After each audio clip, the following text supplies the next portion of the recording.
आज मैं आपका ध्यान वर्तमान समय में देश के एक महत्वपूर्ण विषय की ओर आकृष्ट करना चाहता हूं। नेशनल हेराल्ड केस को लेकर आज कांग्रेस पार्टी देश भर में तथाकथित प्रदर्शन कर रही है। नेशनल हेराल्ड केस भारत के इतिहास का बहुत विचित्र प्रकार का केस है, जिसमें कि कोई कंपनी जो कि 90 करोड़ की देनदारी में बिक गई, जिसके पास हजारों करोड़ की प्रॉपर्टी थी। दूसरी दृष्टि से देखें तो एक विचित्र केस है जिसमें खरीदने वाले और बेचने वाले दोनों एक ही थे। तीसरी दृष्टि से देखें तो यह बहुत विचित्र बात है कि यह दावा किया जाता है कि यह स्वतंत्रता संग्राम सेनानियों के कंट्रीब्यूशन से और उनकी स्मृति में प्रारंभ किया गया देश के प्रथम प्रधानमंत्री पंडित जवाहरलाल नेहरू जी के द्वारा, और कांग्रेस के दौरे हुकूमत में बंद हो गया। 2008 में बंद हुआ। 60 साल में उससे पहले 50 साल कांग्रेस की सरकार रही थी। तो सवाल उठता है कि क्या कांग्रेस अपने 50 साल के शासनकाल में अपनी विरासत को बचा नहीं पाई? जब जनता में इतनी अनपॉपुलर हो गई थी वो विरासत कि कोई उसका खरीदार नहीं था। बाकी तो छोड़िए, क्या कांग्रेस कार्यकर्ता भी अपना अखबार खरीदने को तैयार नहीं थे? जबकि राजीव गांधी फाउंडेशन को उसी दौरे हुकूमत में खूब पैसा मिल रहा था। यह अपने आप में कांग्रेस पार्टी की नीयत पर सवाल पैदा करता है। और 3 अखबार थे, नेशनल हेराल्ड इंग्लिश में, नवजीवन हिंदी में, कौमी आवाज उर्दू में। सरकारी सपोर्ट तो छोड़िए, प्राइवेट सपोर्ट तो छोड़िए, यदि 10% कांग्रेस कार्यकर्ता भी इन अखबारों को खरीदने के लिए तैयार होते तो शायद उनके बंद होने की नौबत नहीं आती, या कांग्रेस पार्टी अपने फंड में से खरीदकर कम से कम अपने जिला और मंडल स्तर पे ही डिस्ट्रीब्यूट कर देती। और मजे की बात यह है कि कौमी आवाज भी नहीं बिका, उर्दू का अखबार, यानी कौम ने भी आवाज नहीं सुनी। यह अपने आप में शक पैदा करता। परंतु मैं यह कहना चाहता हूं कि कांग्रेस की, ये मैंने प्रश्न इसलिए उठाए कि ये कांग्रेस की नीयत पर संदेह पैदा करते हैं। इसका मतलब कांग्रेस पार्टी और कांग्रेस को संचालन करने वाले नेता ये चाहते ही नहीं थे कि यह अखबार चले, और इसीलिए उन्होंने जिस कंपनी में खरीदा उसमें उन्होंने पदेन नहीं बनाया। जैसे हमारे यहां कई संस्थाएं हैं जहां भारतीय जनता पार्टी का राष्ट्रीय अध्यक्ष पदेन उस संस्था का अध्यक्ष होता है। इन्होंने व्यक्ति के अनुसार बनाया। यानी अगर दूसरे ढंग से कहें, अभी वक्फ का बिल पास हुआ है और उसको लेकर भी चर्चा चल रही है, जिस पर वक्फ वाल औलाद का विषय आया था। इन्होंने तो लगता है कि जो हमारे स्वतंत्रता संग्राम सेनानी थे, उनकी प्रॉपर्टीज को भी प्रॉपर्टी अल औलाद कर दिया, यानी अपनी औलाद के नाम पर कर लिया उस प्रॉपर्टी को। परंतु मैं ये बताना चाहता हूं कि कांग्रेस की इस नियत पे संदेह सिर्फ हमको नहीं है, कांग्रेस के बहुत वरिष्ठ नेताओं को बहुत पहले से था। और आज मैं आपको कोट करना चाहता हूं, सरदार वल्लभ भाई पटेल ने नेशनल हेराल्ड के केस को लेकर 3 मई 1950 को जवाहरलाल नेहरू जी को लेटर लिखा है, जो करेस्पॉन्डेंसेस ऑफ सरदार पटेल में स्पष्ट रूप से इसका उल्लेख है। मैं उसके बहुत डिटेल में नहीं जाना चाहता, परंतु मैं उसके सिर्फ 2 लाइनें बताना चाहता हूं जो उन्होंने लिखा। It is also bound to subject ourselves to the criticism for a manner in which the National Herald is securing assistance from the persons who are associated with the activities of the government. I need hardly add to what I have already told you about this subject.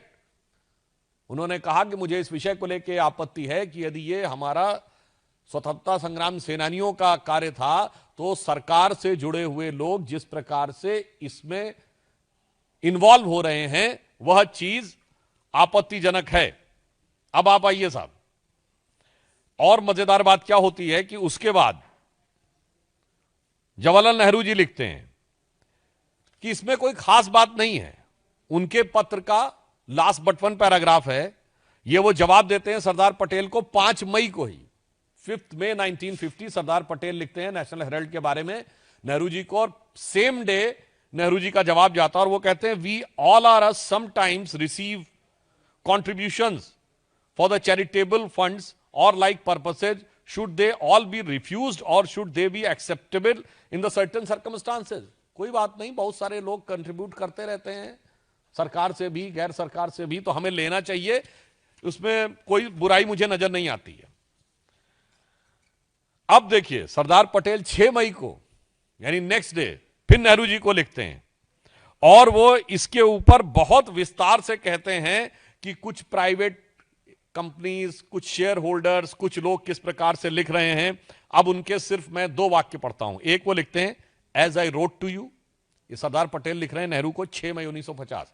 As I wrote to you I left out an account contribution which did not come from those who were concerned with the operations of the department. Otherwise, my information is that the number of contributions actually received was sufficiently large and covered others as well. अब आगे सरदार पटेल जो line लिख रहे हैं वो बहुत गंभीर है। The transactions which I referred to you are of a different nature. There is no question of charity about it. जो आप कह रहे हैं कि ये तो भावना हत हो गई कांग्रेस पार्टी की, इसमें तो वो साफ साफ कह रहे हैं कि ये चैरिटी का विषय नहीं बनता है। अब सुनिए, उसके बाद दिव्य बुद्धि पंडित जवाहरलाल नेहरू जी की। अब देखिए इससे बहुत साफ हो जाता है कि जो आज कह रहे हैं कि स्वतंत्रता संग्राम सेनानियों का भावनात्मक लगाव था, 6 मई 1950 को यानी नेक्स्ट डे सरदार पटेल को लेटर लिखते हैं जवाहरलाल नेहरू। लास्ट लाइन क्या है उस पर गौर फरमाइएगा। As a matter of fact the Herald is a fairly good business proposition and its preference shares and debentures are not a bad investment. I repeat, as a matter of fact, the Herald is a fairly good business proposition and its preference shares and debentures are not a bad investment. और जो मैं आपको बता रहा हूं यह media में पूर्व में प्रकाशित हो चुका है। कई प्रतिष्ठित समाचार पत्र इसको 2 साल 3 साल पहले अपने आर्टिकल्स और जो उन्होंने रिसर्च आर्टिकल्स लिखे हैं उनमें प्रकाशित भी कर चुके हैं। अब आप सोचिए ये नेहरू जी के जमाने से ही था कि जो निवेश हो रहा है नेशनल हेराल्ड में वो बहुत मुनाफे का हो सकता है, ये गुड बिजनेस इन्वेस्टमेंट है और इसलिए इसके शेयर या डिबेंचर किसी भी प्रकार से कोई घाटे का सौदा नहीं माने जा सकते। इसका मतलब प्रॉपर्टी, घाटा, मुनाफा, बिजनेस प्रपोजिशन, यह विचार शुरू से था। आज कांग्रेस से यह नैतिक सवाल है कि अचानक आप इसके ऊपर अब वो भावनात्मक और जैसे कि स्वतंत्रता संग्राम के लिए दिए गए दान या चैरिटी का विषय कैसे करें, जबकि सरदार पटेल कह चुके हैं इसमें चैरिटी ऐसी कोई चीज नहीं। और लास्ट में 10 मई 1950 यानी 4 दिन के बाद सरदार पटेल लिखते हैं, in view of the position which have taken I feel it is useless to pursue the matter. यानी वे एक प्रकार से हताश होकर कहते हैं कि मुझे लगता है कि अब मुझे इसके लिए परस्यू करने की आवश्यकता नहीं है। I have already told you how eye view these activities and that is doubtful if in any other province, if I had anything to do with this matter, this position would have been tolerated by me. अब वो कह रहे हैं कि अब मैं पूरी तरीके से निराश हो गया हूं तो मैं इस पे पुनः नहीं आना चाहता। अब आप बताइए, मैं कांग्रेस पार्टी से पूछना चाहता हूं, कौन सा त्याग, कौन सा समर्पण, कौन सा योगदान स्वतंत्रता संग्राम सेनानियों का, या ये शुद्ध बिजनेस ट्रांजैक्शन का मामला है तो वो कैसे कह सकते हैं कि ये ईडी के परव्यू के बाहर है अथवा यह किसी प्रकार की राजनीतिक दुर्भावना से प्रेरित है। जबकि यह विषय 2012 में प्रारंभ हुआ, अक्टूबर 2013 में यूपीए सरकार के शासनकाल में दिल्ली हाईकोर्ट के निर्देश पर यह केस प्रारंभ हुआ था एक जनहित याचिका के द्वारा, और इसको लेकर संदेह 1950 से कांग्रेस नेताओं में था। अब दूसरा एक आपको और बहुत रोचक परंतु गंभीर और चिंताजनक उदाहरण, कांग्रेस के बहुत वरिष्ठ नेता जो 4 बार उत्तर प्रदेश के मुख्यमंत्री रहे, श्री चंद्रभानु गुप्त, उनके संस्मरण जो कि 2021 में प्रकाशित किए गए, जिसका शीर्षक था सफर कहीं रुका नहीं झुका नहीं, नमन प्रकाशन लखनऊ के द्वारा। वो लखनऊ के पान दरीबा क्षेत्र में रहते थे। हम लोग तो, मैं तो खैर बचपन में उनको देखने का भी मुझे अवसर मिला है, मिलने का। अब देखिए, C B Gupta, the 4-time chief minister of Uttar Pradesh, writes in his memoir, I am surprised that the National Herald is now considered as a property of Nehru family. If there is some investigation by an inquiry commission into how the funds were collected for National Herald, there will be a big expose. From the very beginning of the policy of National Herald was to promote Nehru and his daughter. For freedom of press meant attacking whosoever criticized the wrong policies of Nehru family. ये श्री चंद्र भानुगुप्त, जो कई बार उत्तर प्रदेश के मुख्यमंत्री रहे, कांग्रेस के वरिष्ठ नेता रहे, स्वतंत्रता संग्राम सेनानी रहे, ये उनका वक्तव्य है, कोट अनकोट, हमारा वक्तव्य नहीं है। अब आगे देखिए नेशनल हेराल्ड के बारे में और भी खुलासे वाली बात है। वी ऑल, आगे वो लिखते हैं, आचार्य नरेंद्र देव, शिव प्रकाश, शिव प्रसाद गुप्ता, पुरुषोत्तम दास टंडन, ये सब बहुत बड़े नाम हैं। पुरुषोत्तम दास टंडन जी आजादी के बाद पहले कांग्रेस अध्यक्ष बने थे, जिनसे नेहरू जी ने स्टेप डाउन करवा दिया था कि सत्ता का केंद्रीकरण दो जगह नहीं होना चाहिए। आज ये लोग कहते हैं ना कि अथॉरिटी वाली बात। अब सुनिए, we all, Acharya Narendra Dev, Shri Prakash, Shiv Prasad Gupta, Purushottam Das Tandon and myself means C B Gupta sold shares, 100 shares were bought in the name of Nehru so that he could be named as its director. यानी सीबी गुप्ता क्या कह रहे हैं कि आचार्य नरेंद्र देव, श्री प्रकाश जी, शिव प्रसाद गुप्ता, पुरुषोत्तम दास टंडन और चंद्र भानु गुप्त के शेयर्स को बेचने को कहा गया और 100 शेयर से अधिक जवाहरलाल नेहरू जी के नाम पर लिए गए, उनके द्वारा लिए गए, ताकि वो इस कंपनी में डायरेक्टर बन सकें। Some money was taken from Congress and part came from the money bags gifted to Nehru and other leaders. When I started collecting money for that, it was said that I wanted to take control of the paper. Still, I helped the newspaper during the crisis. मुझे लगता है कि अब इस national Herald के case की कहानी में ईडी की कहानी तो बहुत किनारे हो जाती है। अब तो ये कांग्रेस के वरिष्ठतम नेताओं की जुबानी, स्वतंत्रता संग्राम सेनानियों की जुबानी, कांग्रेस का पूरा चरित्र, चेहरा और चिंतन,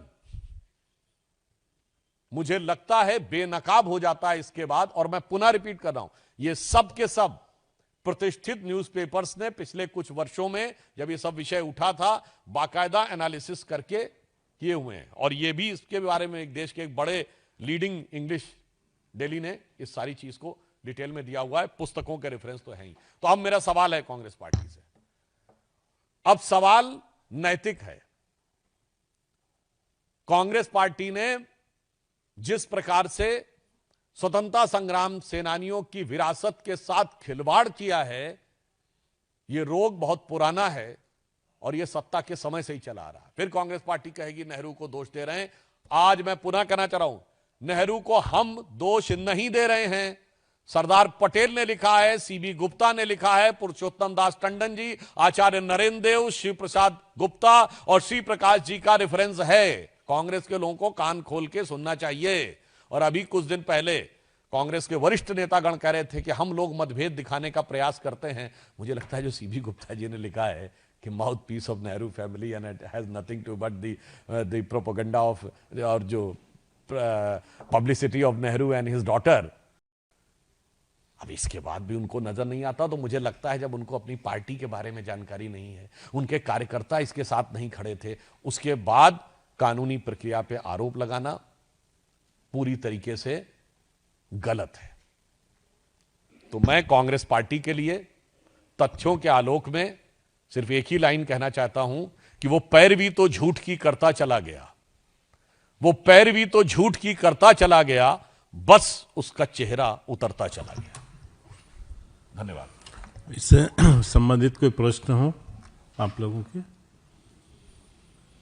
पूछिए शैलेश जी। जब से पूरा मामला सामने आया नेशनल हेराल्ड का, हमने देखा कि जब पहली बार पूछताछ हुई थी सोनिया गांधी से, तब भी प्रदर्शन किया था, और अब जब चार्जशीट दाखिल हो गई है प्रदर्शन, अब कांग्रेस के नेता कह रहे हैं कि दरअसल ये एक प्रतिशोध की राजनीति है जो केंद्र के द्वारा की। इसमें दो बातें हैं। यदि वो प्रतिशोध की राजनीति शब्द का प्रयोग कर रहे हैं, इसका मतलब ये मान रहे हैं कि उन्होंने शासन में रहते हुए कुछ गलत कार्य किए थे हमारी पार्टी के विरुद्ध। पहली बात उनके द्वारा स्पष्ट हो गई। दूसरी बात, प्रतिशोध का प्रश्न इसलिए नहीं उठता है क्योंकि यह विषय 2012 में प्रारंभ हुआ और एक पीआईएल के द्वारा अक्टूबर 2013 में दिल्ली हाई कोर्ट के द्वारा इस केस की जांच की शुरुआत हुई। और जब आज मैंने कांग्रेस के स्वतंत्रता संग्राम के समय के जिन नेताओं को कोट किया है, जरा वो प्रतिशोध का आरोप लगाने वाले शोध करके बताएं कि इसमें उनको क्या नजर आ रहा है।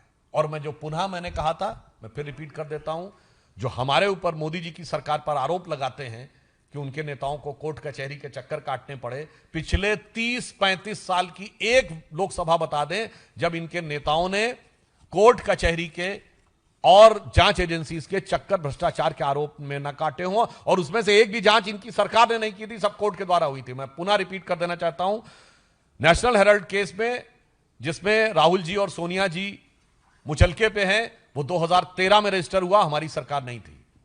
कनिमोझी ए राजा जेल गए 2011 में, हमारी सरकार नहीं थी। सुरेश कालमाड़ी जेल गए 2010 में, हमारी सरकार नहीं थी। मधु कोड़ा जेल गए 2008 में, हमारी सरकार नहीं थी। शिबू सोरेन जेल गए 2004 में, हमारी सरकार नहीं थी। मुलायम सिंह और मायावती पे डिस्प्रपोर्शनेट एसेट के केस हुए 2005 में, हमारी सरकार नहीं थी। करुणानिधि जेल गए 2000 में। लालू प्रसाद यादव जेल गए 1997 में। जयललिता जी जेल गई 1996 में। 1994 में झारखंड मुक्ति मोर्चा रिश्वत कांड हुआ, जो कोर्ट में साबित हो गया कि झारखंड मुक्ति मोर्चा के 3 सांसदों ने कांग्रेस को सपोर्ट किया था। और तो और 1987 में राजीव गांधी पे आरोप लगा, 90 में एफआईआर हुई। 80 के दशक से 2010 के दशक तक क्या गौरवपूर्ण गाथा है भ्रष्टाचार में आकंठ डूबे रहने की। और उसके बाद आप देखिए कि किस धृष्टता और निर्लज्जता के साथ 2014 के बाद पर्ची फाड़ने का प्रयास किया जाता है।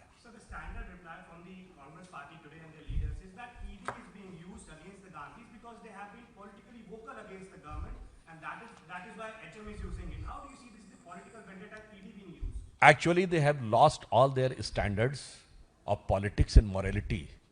So this has become nothing but their, you can say, their compulsion to give this type of reply. I have already in my previous answer has given a detailed elaboration of that the Congress been involved in so many cases. Prior to that, I just want to remind even the Congress Prime Ministers, first time there was an allegation about the Prime Minister being direct involved was during the time of Rajiv Gandhi ji when BJP was 2 seats party. So I think they first introspect, and the people of country are wise enough, and today is the age of information. Anybody can go and verify the facts, what we are saying and what they are saying. And again, I would like to remind, जो allegation Rajiv Gandhi पे लगा था, Bofors, हमने नहीं लगाया था. That came from within the government. The finance minister of Rajiv Gandhi government, Shri Vishwanath Pratap Singh, has put up the allegation. तो साहब आप अंदर झांकिए, जो दिल खोजूं आपना मुस्सा बुरा न कोई, बुरा जो देखन मैं चला बुरा न मिलिया कोई। और कोई किसी का प्रश्न? एक और मामला है रावत वाड्रा, पूछताछ चल रही है, आज भी पहुंचे हैं, उस पर कुछ टिप्पणी करना चाहेंगे आप? वहां भी कहा जा रहा है कि देखिए, ये न्यायिक प्रक्रिया चल रही है। मुझे लगता है कि जो विधि सम्मत कार्रवाई हो रही है और जांच एजेंसियां जो भी अपनी रिपोर्ट दे रही है, उसके ऊपर राजनीति न करके उसे न्यायिक और विधिक प्रक्रिया के रूप में देखना चाहिए। Okay sir, thank you.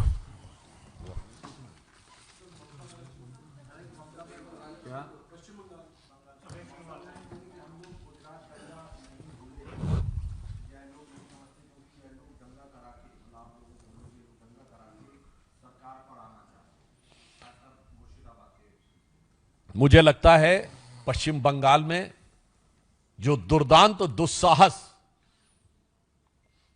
उग्रवादी तत्व कर रहे हैं, और उसके बाद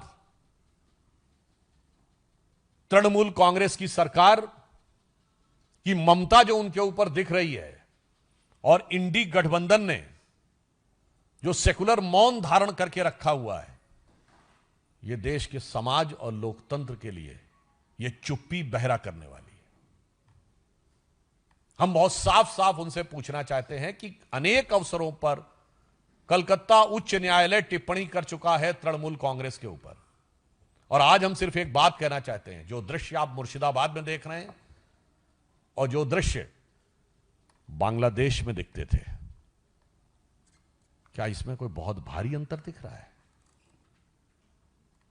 जबकि बांग्लादेश में मोहम्मद यूनुस की सरकार है और पश्चिम बंगाल में ममता बनर्जी जी की सरकार है, मगर हौसले दोनों ही जगह उग्रवादियों के, अतिवादियों के और हिंदू विरोधियों के उतने ही बुलंद हैं, सरहद के इस पार या उस पार। तो मैं ममता जी को बताना चाहता हूं कि आपकी सरकार ने संदेश खाली में नोआ खाली की याद पुनर्जीवित करवाई थी। आज जो मुर्शिदाबाद में हो रहा है, जिस ढंग से वहां हिंदुओं को पलायन करना है, ये 16 अगस्त 1946 के डायरेक्ट एक्शन की याद दिलाता है कि एक कुछ एरियाज में डायरेक्ट एक्शन हो रहा है। और जैसे उस समय बंगाल का चीफ मिनिस्टर सोहरावर्दी बैठकर परोक्ष संरक्षण दे रहा था और कांग्रेस भी उसके साथ थी, आज कमोबेश ममता बनर्जी जी की सरकार वही भूमिका निभाती नजर आ रही है। मैं एक पॉइंट में और भी कह देना चाहता हूं कि ममता जी के प्रति मेरी पूरी सहानुभूति है, क्योंकि उन्होंने इन उग्रवादी तत्वों को इतना सर चढ़ा लिया था कि आज अगर ममता जी यह समझ भी रही हो कि गड़बड़ हो रहा है तो वो चाह कर भी कुछ नहीं कर सकती हैं, वो पूरी तरीके से विवश हो चुकी हैं। इसलिए यह सरकार अब एक प्रकार से अतिवादी उग्रवादी तत्वों के हाथ बंधक हो चुकी है, ममता जी चाहें या ना चाहें। सर, तो साफ ही कह चुकी है कि वक्फ कानून को वहां पर इंप्लीमेंट नहीं करने देंगे। क्या आपको लगता है कि ऐसा हो सकता है कि एक राज्य में केंद्र सरकार के द्वारा पारित किया गया वो कानून इंप्लीमेंट ना हो पाए? देखिए, मैंने पहले भी कहा था कि 73rd and 74th constitution amendment के बाद ऑल 3 टियर्स ऑफ गवर्नमेंट की पावर्स डिफाइंड है, central government, state government and district government. कोई डिस्ट्रिक्ट गवर्नमेंट अपनी स्टेट असेंबली से पारित कानून के को मानने से इनकार नहीं कर सकती। उसी प्रकार कोई भी राज्य सरकार केंद्र के द्वारा पारित कानून को मानने से इनकार नहीं कर सकती। अगर कोई यह कहता है, इसका मतलब वो संविधान को जेब में रखता है, और मोदी जी की सरकार संविधान को दिल में रखती है, जेब में नहीं। और ये जेब में रखने वाले लोग, जिन्होंने उस प्रॉपर्टी को भी अपनी बपौती समझ रखा था, उनको मैं बता देना चाहता हूं कि वो दिन चले गए जब वो ये आके कहते थे, जैसे वो बादशाही जमाना होता है, जिस इलाके पे उंगली कर दी बस वो आपका हो गया, नाजिशे लोहे करम साहिबे आलम हुक्मरान वक्त वली हैद सल्तनत, उस मानसिकता से बाहर निकलिए और बाबा साहब के संविधान के अनुसार अगर आप उसको मानने से इनकार करते हैं, इंडी गठबंधन और कांग्रेस और तृणमूल कांग्रेस, इसका मतलब बाबा साहब के संविधान का सीधा सीधा अपमान कर रहे हैं। और मैं याद दिलाना चाहता हूं, कोर्ट में भी ये लोग इसी प्रकार की दलील दे रहे हैं। क्या कह रहे हैं कि ये मुस्लिम्स का मामला है। मैं आपको एक कोट बोल रहा हूं, since the matter is related to the Muslims and मुसलमान, so there were is the question of public policy arises. आपको यही लगे ना ये कोई विपक्ष का नेता बोल रहा है, या अभी हाल में पार्लियामेंट में, लोकसभा और राज्यसभा में बोला होगा। नहीं साहब, ये अप्रैल 1913 में मोहम्मद अली जिन्ना ने इंपीरियल लेजिस्लेटिव काउंसिल में वक्फ के समर्थन में बोला था। सेम वर्ड वही 1913 से 2025, और वैसे ही कांग्रेस जिसने 1906 में इसी पश्चिम बंगाल के कलकत्ता कांग्रेस अधिवेशन में वक्फ लॉ जो 1894 में प्रीवी काउंसिल के द्वारा कैंसिल कर दिया गया था, उसको कहा था गलती हुई है, और जिन्ना के प्रभाव में आकर उसका समर्थन किया था। तो वक्त बदला है, वक्फ पे ख्यालात नहीं बदले।